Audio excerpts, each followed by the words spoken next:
Aliens இருக்கா இல்லையா அப்படிங்கிறத பல வருஷமாக நம்ம தேடிட்டு தான் இருக்கோம். ஆனால் அது எங்கெங்கேயோ, அதாவது சூரிய குடும்பத்துக்கு வெளியெல்லாம் போய் தேடவே தேவையில்லை. நம்ம சூரிய குடும்பத்திலேயே ஜூபிட்டர், அதாவது வியாழன் கிரகத்துடைய ஒரு நிலாவிலேயே ஏலியன்ஸ் இருக்கிறதுக்கான வாய்ப்பு இருக்குது அப்படின்னு சொல்லி அதை ஆராய்ச்சி பண்ணுறதுக்காக இங்கேருந்து ஒரு விண்கலத்தை அனுப்பியிருக்காங்க நாசா.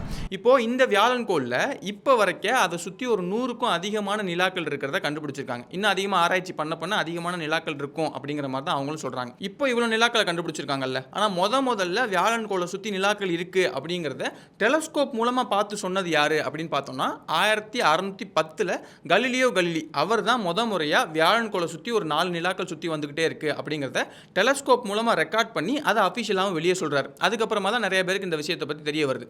அந்த 4 நிலாக்கள்ல ரொம்ப முக்கியமான ஒரு நிலா என்ன அப்படின்னு பார்த்தோம்னா அது யூரோப்பா.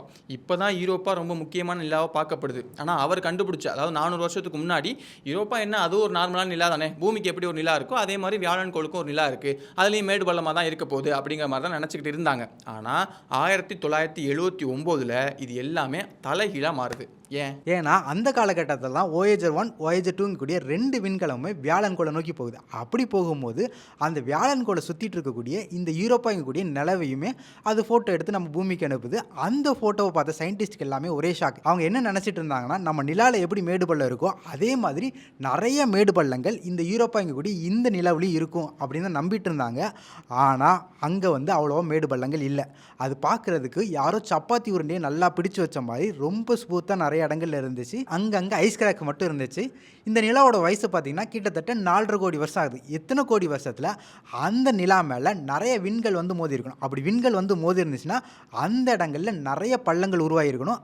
ஆனால் அவங்க எதிர்பார்த்த அளவுக்கான பள்ளங்கள் அங்கே இல்லை. அப்போது ஏதோ ஒன்று இதோட சர்ஃபேஸை தொடர்ந்து நடந்துக்கிட்டே இருக்குது. அந்த நடந்துக்கிட்டே இருக்கிறதுனால தான் அந்த இடத்துல பள்ளங்கள் கம்மியாக உருவாயிருக்கு அப்படிங்கிறத கெஸ் பண்ணுறாங்க.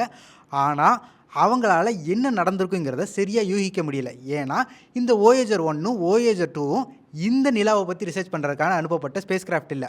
அதனால் இந்த 2 ஸ்பேஸ் கிராஃப்டாலையும் அந்த நிலாவை பற்றி போதுமான டேட்டாவை கலெக்ட் பண்ண முடியல. அதனால் என்ன பண்ணுறாங்கன்னா, சயின்டிஸ்ட் கண்டிப்பாக இந்த நிலாவை பற்றி ரிசர்ச் பண்ணியே ஆகணும், அதுக்காக தனியாக ஒரு விண்கலத்தை அனுப்பியே ஆகிறோன்னு சொல்லிட்டு அடுத்து 1989 கலீலியோ எங்கக்கூடிய இன்னொரு விண்கலத்தை அந்த ஜூபிட்டர் நோக்கி அனுப்புகிறாங்க. இந்த கலீலியோ விண்கலம் ஒரு 6 வருஷம் கழிச்சு ஜூபிட்டர் கிட்ட போய் அந்த ஜூபிட்டர் அப்படியே சுற்றி நிறைய ஆராய்ச்சிகள் பண்ணுது, நிறைய ஃபோட்டோஸ்லாம் எடுத்து அனுப்புது. இந்த மாதிரி பண்ணும்போது நமக்கு ஜூபிட்டரை பற்றி நிறைய விஷயங்கள் தெரிய வருது. அப்படியே சுற்றி வரும்போது இந்த யூரோப்பா நிலாவை பற்றி தெரிஞ்சுக்கணும்ல, அதனால ஜூபிட்டர் சுற்றி வரும்போது யூரோப்பாவுக்கு ரொம்ப பக்கத்தில் போயிட்டு வருது, இந்த மாதிரியான விஷயங்களை பண்ணிட்டே வருது. இப்போ பக்கத்தில் இப்படி போயிட்டு வரதுக்கு டேரெக்டாக யூரோப்பாவே சுற்றி நிறைய ஃபோட்டோஸ் எடுத்து அனுப்பலாம்ல அப்படின்னு கேட்டோம்னா அங்கே தான் ஒரு சிக்கல் இருக்குது.